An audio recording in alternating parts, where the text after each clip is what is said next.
ribuan massa yang memadati kawasan Monumen Nasional, Monas, dalam acara Reuni 212, Selasa 2 Desember 2025 malam, menyuarakan dua tuntutan utama kepada pemerintah pusat. Selain mendesak penetapan status bencana nasional bagi banjir di Sumatera, massa juga mengusulkan agar tanggal 2 Desember ditetapkan sebagai hari libur nasional. Acara ini dihadiri oleh sejumlah tokoh penting, termasuk mantan Imam Besar FPI Rizik Syihab, Gubernur DKI Jakarta Pramono Anung, dan Wakil Menteri Agama, Wamenak, Romo Muhammad Syafi'i. Ketua Steering Committee, SC, Reuni 212, Ahmad Sobri Lubis, dalam orasinya meminta pemerintahan Presiden Prabowo Subianto untuk tidak lagi memandang sebelah mata bencana yang melanda Aceh, Sumatera Utara, dan Sumatera Barat.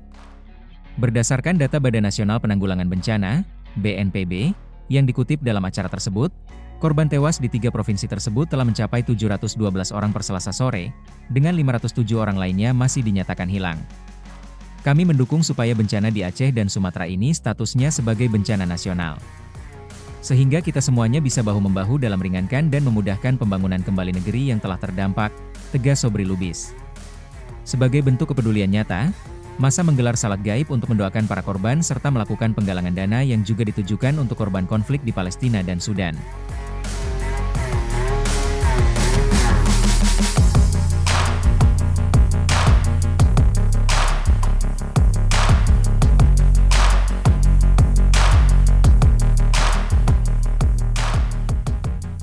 Banjir bandang hingga tanah longsor yang terjadi di Pulau Sumatera, dari Aceh, Sumatera Utara dan Sumatera Barat membawa duka.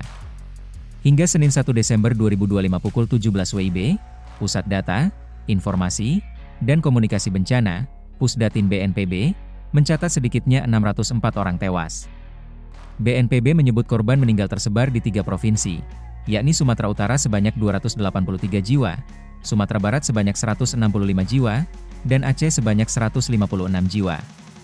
Selain ratusan korban tewas, ribuan warga masih dinyatakan hilang serta mereka yang luka-luka menunjukkan bahwa dampak bencana masih jauh dari selesai.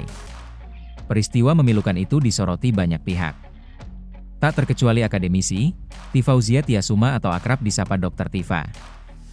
Dirinya menyoroti penyebab banjir yang melanda sejumlah wilayah di Sumatera dan menyebut bencana itu sebagai akumulasi kerusakan lingkungan dalam 1 dekade terakhir. Hal tersebut ia sampaikan dalam sebuah renungan yang diunggahnya lewat akun media sosialnya, Dr. Tifa pada Senin 1 Desember 2025. Dalam postingannya berjudul, Banjir Sumatera, ketika alam menjadi saksi bisu kejahatan 10 tahun.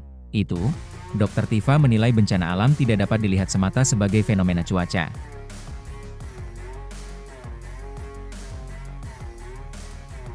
Akan tetapi, sebagai dampak dari kerusakan ekologis yang berlangsung bertahun-tahun. Ia mengibaratkan kondisi lingkungan di Sumatera sebagai tubuh yang mengalami pembengkakan dan kerusakan organ akibat beban yang dipaksakan tanpa pemulihan. Ini adalah edema ekologis, pembengkakan yang lahir dari kebijakan rezim 10 tahun, yang memukul jantung pulau ini dan merusak ginjalnya tanpa pernah merasa bersalah, tegasnya. Ketika air naik, menghasilkan kolam-kolam raksasa yang membenamkan desa demi desa, menenggelamkan sebagian penduduknya, dirinya melihat sesuatu yang lebih dalam daripada sekadar genangan. Dirinya melihat jejak tangan kekuasaan. Karena menurutnya, banjir tidak datang dari langit begitu saja, tetapi datang dari tanah yang dilukai dengan sengaja. Dalam 1 dekade lalu, Sumatera diperlakukan seperti papan operasi dengan pasien tanpa anestesi, hutan dibelah, bukit dibongkar, izin diteken tanpa informed consent, ungkap Dr. Tifa. Setiap hektare yang hilang bukan hanya angka statistik, ia adalah hilangnya kemampuan bumi untuk menahan air, menyaring bencana, menjaga nyawa, bebernya. Ia menilai alih fungsi lahan, pembukaan hutan, hingga praktik pertambangan dan perkebunan yang tidak mempertimbangkan daya dukung daerah aliran sungai menjadi faktor yang memperparah risiko bencana. Dr. Tifa juga menyinggung kebijakan pembangunan pemerintahan era Presiden RI, Joko Widodo yang menurutnya mengabaikan keseimbangan lingkungan. Selama 10 tahun, Jokowi katanya mengumbar soal investasi dan pembangunan tanpa memikirkan dampak buruk terhadap lingkungan. Tribun X menghadirkan lokal menjadi Indonesia.